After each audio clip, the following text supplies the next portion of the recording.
നമസ്കാരം. ഓൺലൈൻ തട്ടിപ്പുകൾ നമ്മുടെ നാട്ടിൽ തുടർക്കഥയാവുകയാണ്. കണ്ണടച്ചു തുറക്കുന്ന നേരം കൊണ്ടാണ് പുതിയ രൂപത്തിലും ഭാവത്തിലും തട്ടിപ്പിറങ്ങുന്നത്. സൂക്ഷിച്ചില്ലെങ്കിൽ കീശയിലെ കാശ് കാലിയാകും. നിരവധി തട്ടിപ്പുകൾക്ക് സാങ്കേതിക വിദ്യയും ഇക്കൂട്ടർ കൂടെ കൂട്ടാറുണ്ട്. സ്കൂൾ കോളേജ് വിദ്യാർത്ഥിനികളെ ലക്ഷ്യം വെച്ചാണ് പുതിയ തട്ടിപ്പെത്തിയിരിക്കുന്നത്.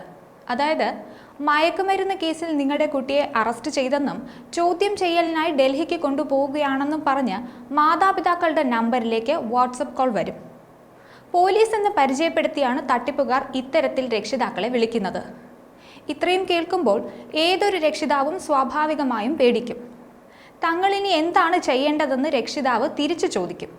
അപ്പോൾ തട്ടിപ്പുകാർ പൂഴിക്കടകൻ പുറത്തെടുക്കും. കുട്ടിയെ തിരിച്ചു കിട്ടണമെങ്കിൽ UPI ആപ്പ് വഴി പണം നൽകണമെന്ന് തട്ടിപ്പുകാർ നിങ്ങളോട് പറയും. 50,000 രൂപ മുതൽ എത്ര വലിയ തുകയും ഇവർ ആവശ്യപ്പെടും. പണം ഓൺലൈനിൽ നൽകി കഴിയുമ്പോൾ മാത്രമാണ് ഈ തട്ടിപ്പ് മാതാപിതാക്കൾ തിരിച്ചറിയുന്നത്. അപ്പോഴേക്കും തട്ടിപ്പുകാർ അതിർത്തി കടന്നിട്ടുണ്ടാകും. ഓൺലൈൻ തട്ടിപ്പുകൾ നമ്മുടെ നാട്ടിൽ വർദ്ധിച്ചു വരികയാണ്. തിരുവനന്തപുരത്തെ പ്രമുഖ അഭിഭാഷകന് ഓൺലൈൻ തട്ടിപ്പിലൂടെ ലക്ഷങ്ങൾ നഷ്ടപ്പെട്ടിരുന്നു. ഓഹരി വിപണിയിലെ വ്യാപാരത്തിലൂടെ വൻ ലാഭം കൊയ്യാമെന്ന് അദ്ദേഹത്തെ വിശ്വസിപ്പിച്ചു. തുടർന്ന് അദ്ദേഹത്തെ ഒരു വാട്സപ്പ് ഗ്രൂപ്പിൽ ചേർത്തു. തുടർന്ന് ബ്ലോക്ക് ടൈഗേഴ്സ് എന്ന മൊബൈൽ ആപ്പ് ഇൻസ്റ്റാൾ ചെയ്യാൻ ആവശ്യപ്പെട്ടു. 2 തവണയായി 5 ലക്ഷം രൂപ ഇടാൻ പറഞ്ഞു. ഓഹരി വ്യാപാരത്തിലൂടെ ലാഭം ലഭിക്കുന്നതായി വ്യാജമായി കാണിച്ചു. ഇതോടെ കൂടുതൽ പണം നൽകി. പല ബാങ്ക് അക്കൗണ്ടുകളിൽ നിന്നായി ട്രാൻസ്ഫർ ചെയ്തത് 93 ലക്ഷം രൂപയാണ്. പിന്നീട് പ്രതികളെ ബന്ധപ്പെടാൻ കഴിയാതെയായി. ലാഭം കാണിച്ചതെല്ലാം തട്ടിപ്പാണെന്നും ബോധ്യപ്പെട്ടു. ഓൺലൈൻ തട്ടിപ്പുകൾ വ്യാപകമാവുകയാണ്. ആലപ്പുഴ ജില്ലയിൽ ഓൺലൈൻ തട്ടിപ്പുമായി ബന്ധപ്പെട്ട് ഒരു വർഷത്തിനിടെ രജിസ്റ്റർ ചെയ്തത് 244 കേസുകളാണ്.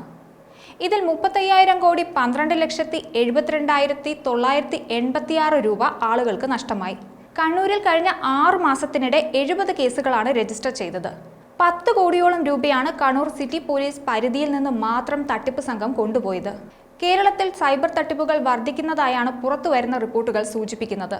കേന്ദ്ര ആഭ്യന്തര മന്ത്രാലയത്തിന്റെ കണക്കുപ്രകാരം ഓൺലൈൻ തട്ടിപ്പ് പരാതികളെ തുടർന്ന് 2023 ജനുവരി മുതൽ 2024 മെയ് വരെ 5,055 സിം കാർഡുകളും 4,766 മൊബൈൽ ഫോണുകളുമാണ് കേരളത്തിൽ ബ്ലോക്ക് ചെയ്യപ്പെട്ടത്. ഇക്കാലയളവിൽ 21,151 പരാതികൾ ലഭിച്ചു. ഏകദേശം 1,312 കേസുകളിൽ FIR രജിസ്റ്റർ ചെയ്തു. സംസ്ഥാനത്ത് 23,757 ഓൺലൈൻ തട്ടിപ്പ് പരാതികളിൽ നിന്നായി 200 കോടിയോളം രൂപ നഷ്ടപ്പെട്ടിരിക്കാമെന്നാണ് വിവരങ്ങൾ കാണിക്കുന്നത്.